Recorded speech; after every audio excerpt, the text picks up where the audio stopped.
I'm Teisha Bader. Thank you for joining me. Holocaust remembrance is a continuing task, a commitment to educate about what happened during the Shoah and to make sure that those who perished and those who survived are never forgotten. Well, a unique project of musical concerts is doing just that. Violins of Hope showcases violins and cellos that survived the Holocaust, many of which belonged to Jews before the Holocaust, and some of which were actually played by prisoners of ghettos and death camps. These precious stringed instruments have been carefully restored and now serve as symbols of resilience. They have been on display and played in concerts across the United States and beyond, including an upcoming concert in January the 12th of next year. A concert for peace with Violins of Hope at NJPAC, the New Jersey Performing Arts Center.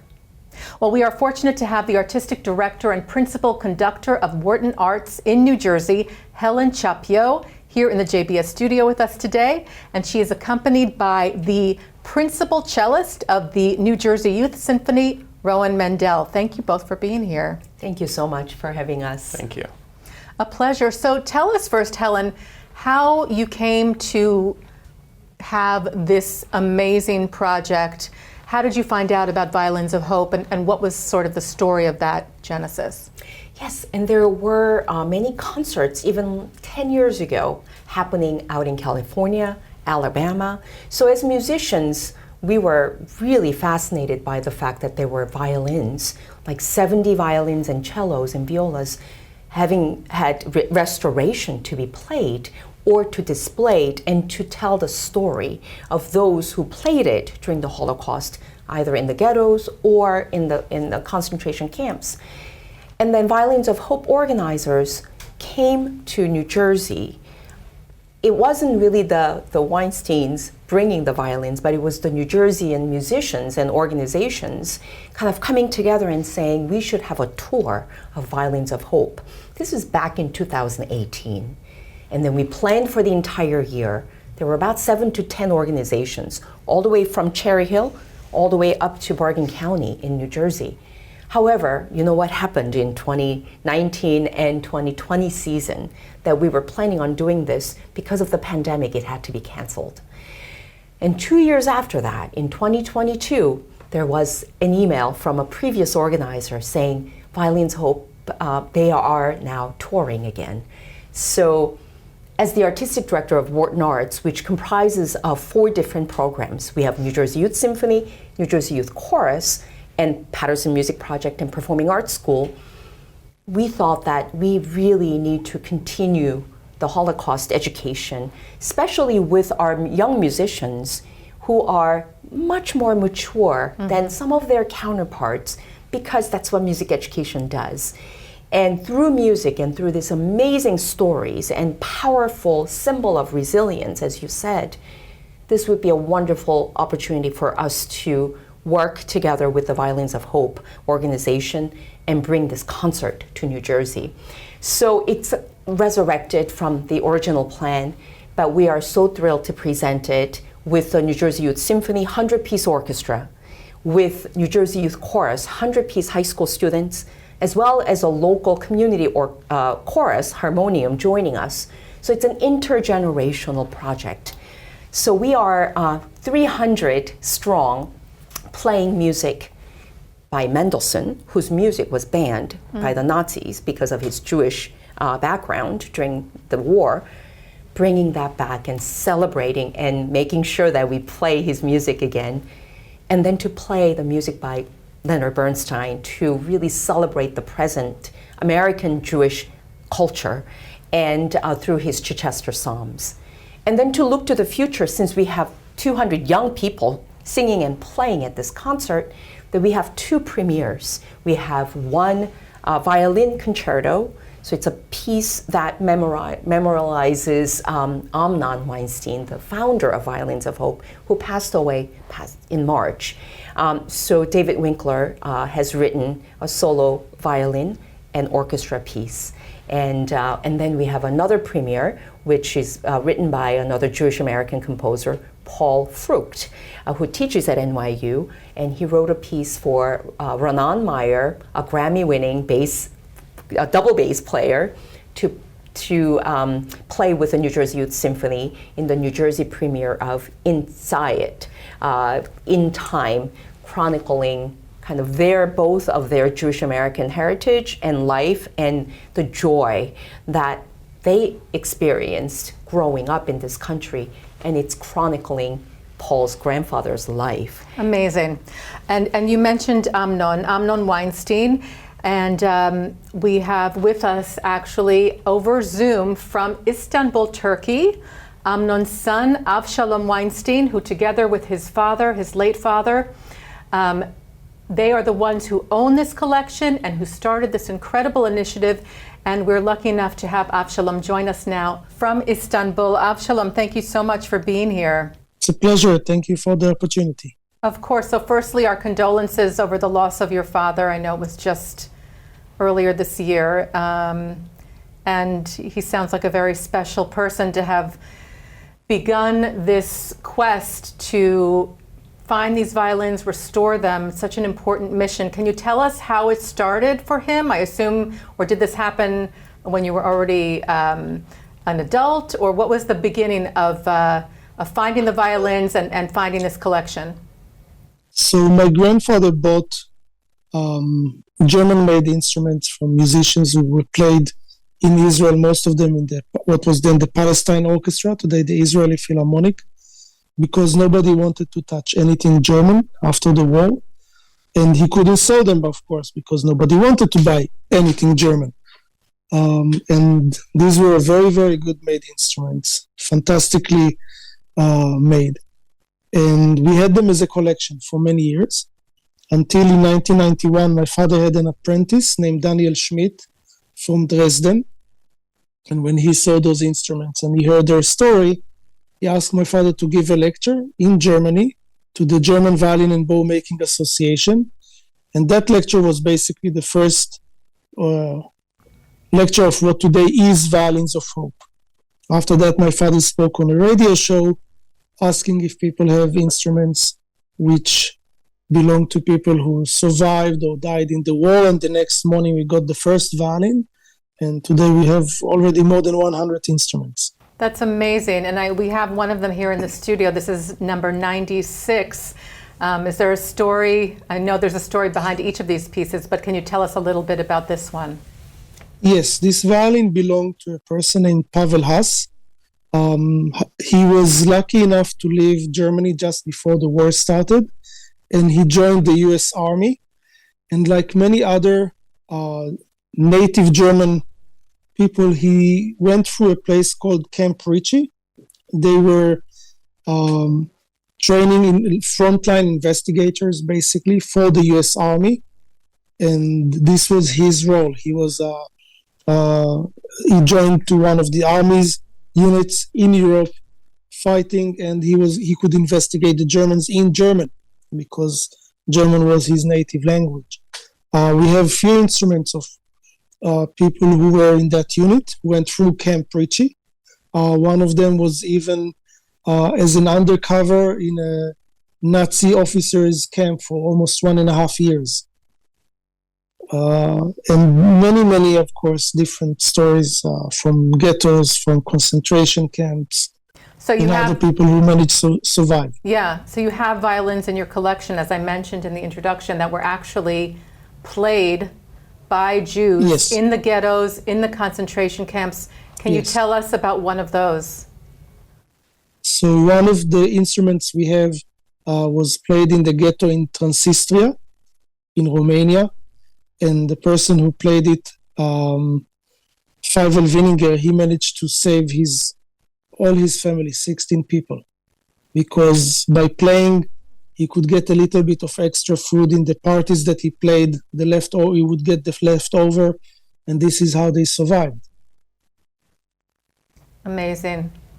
And, I was reading a little bit about Violins of Hope and how the Nazis actually used the instruments to sometimes humiliate the Jews and force them to play, and it was a traumatic thing. It was, and now Yes. these instruments are now able to be part of something so celebratory and as a symbol of strength and the opposite of oppression. You know, this freedom to celebrate the music and also remember the people who played these instruments and who saved these instruments. It has to be something that I'm sure gives you and gave your father quite a large amount of comfort and pride in this project. Yes. I mean, in the end, today we are so far away. There are not that many survivors anymore who can actually talk and tell. And of course, it's the unique of having someone who was there talking to you or to kids or to anyone is very different. So we have to make sure that we can continue telling stories and not just numbers and theories. You know, we can tell the story of a single person, a single family. It makes it much more intimate, much more real, much closer to the people who are listening, because it can be their neighbor next door, their cousins, their uncles, their own family. It makes it real. Unlike when you start talking about numbers, people cannot understand. This was a global war going everywhere for so many years. So many tens of millions of people died. So many hundreds of millions of people were involved. We don't understand these numbers today. Right, and it is very hard to see the number and make the connection that each and every single number was a person with a story, a family, a life before the Shoah, before the Holocaust happened.